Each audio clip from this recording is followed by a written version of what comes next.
जय महाकाल, जय महाकाली। माँ कालिका पुराण अध्याय चंद्रमा को शाप का वर्णन भाग 2।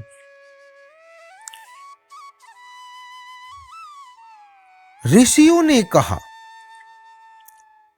यज्ञों के भागों में स्थित रहने पर तथा क्षीर सागर से समुत्पन्न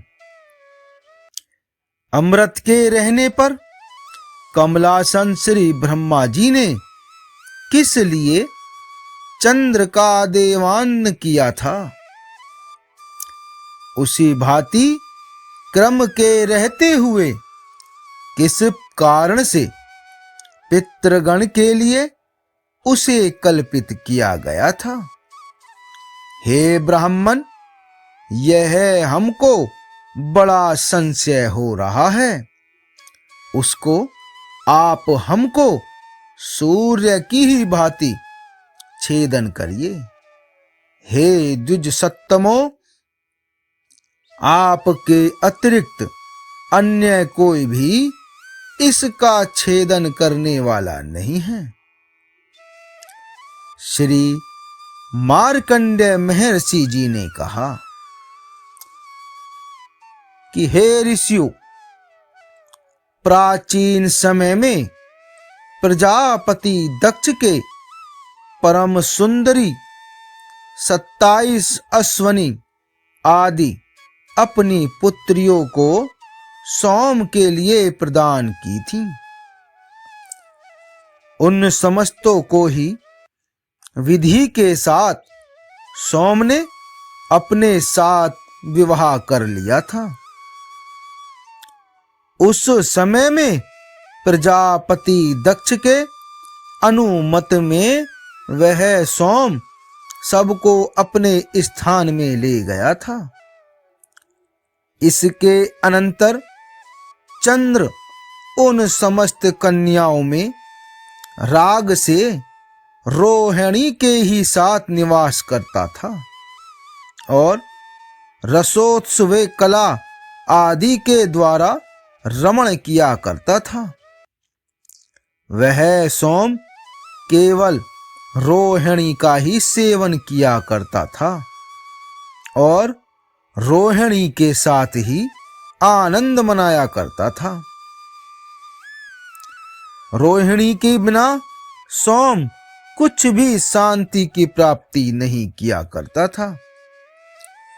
रोहिणी ही में परायण रहने वाले चंद्र को देखकर वह सब कन्याएं अनेक प्रकार के उपचारों के द्वारा चंद्रमा की सेवा करने लगी थी।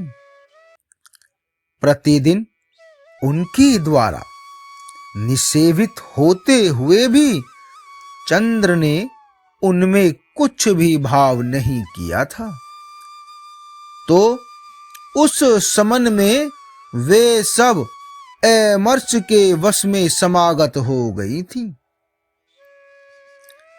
इसके अनंतर उत्तरा फाल्गुनी नाम वाली भरणी, कृतिका, आद्रा, मघा, विशाखा, उत्तरा भाद्रपद, ज्येष्ठा और उत्तराषाढ़ा ये 9 बहुत ही अधिक कुपित हो गई थी। वे सब चंद्र के समीप जाकर चारों ओर से कहने लगी थी कि हे निशानाथ को परिवर्त करके फिर उन्होंने रोहिणी को देखा था, जो चंद्रमा के वाम अंक में स्थित थी और उसके द्वारा अपने मंडल में रमण करने वाली थी।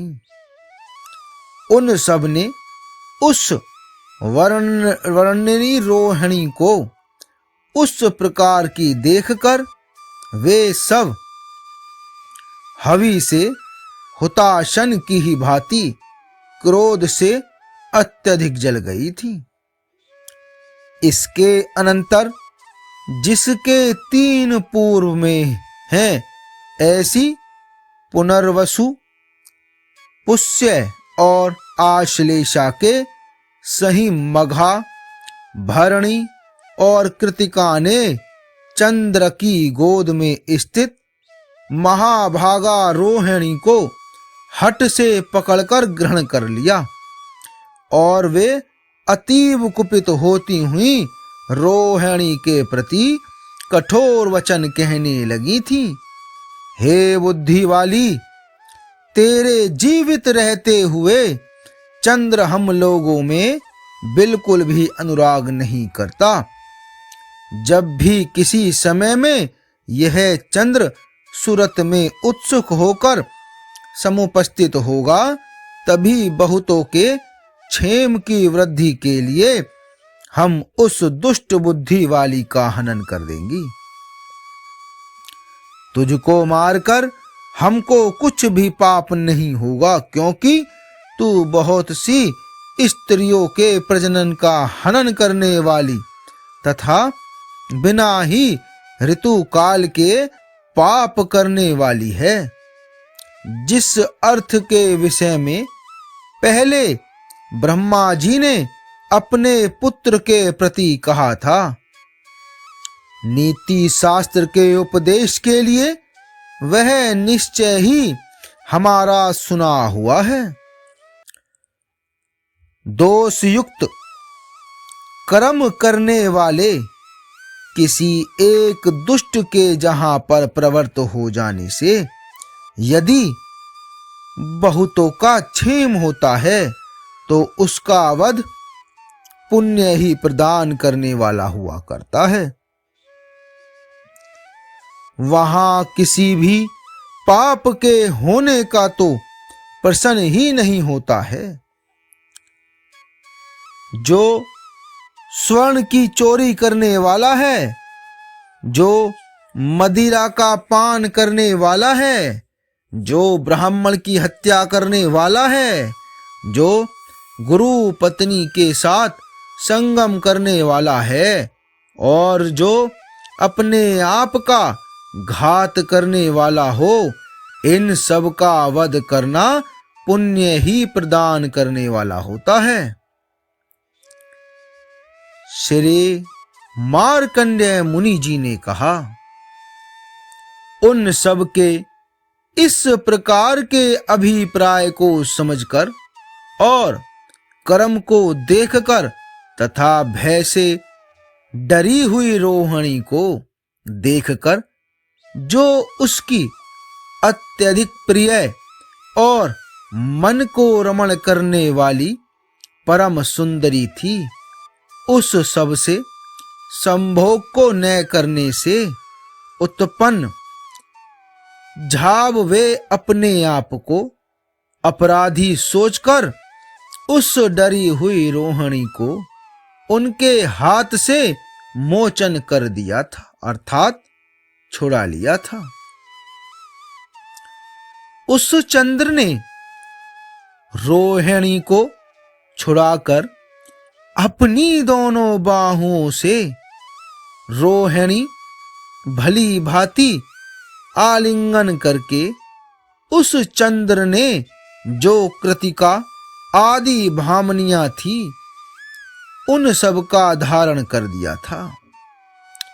इस भांति इंदु का धारण करती हुई कृतिका आदि से लेकर मघा से अंत तक भामिनियों ने उस रोहिणी को देखती हुई को मनस्विनियों से साम्य वचन कहे थे।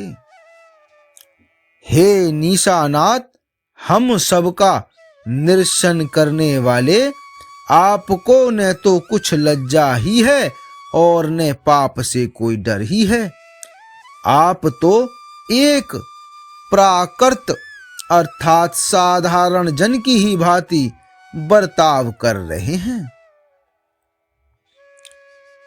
हम सब चारित्र व्रत के धारण करने वाली हैं, अर्थात हमारे अंदर चरित्र संबंधी कोई भी दोष नहीं है, फिर ऐसी हम सबको निराकरण करके जो सर्वदा ही आपकी भक्ति करने वाली हैं, फिर क्यों आप मूढ़ मानव की भांति इस एक ही रोहिणी का सदा सेवन किया करते हैं, अर्थात इसी से प्रणयानुराग करते हैं।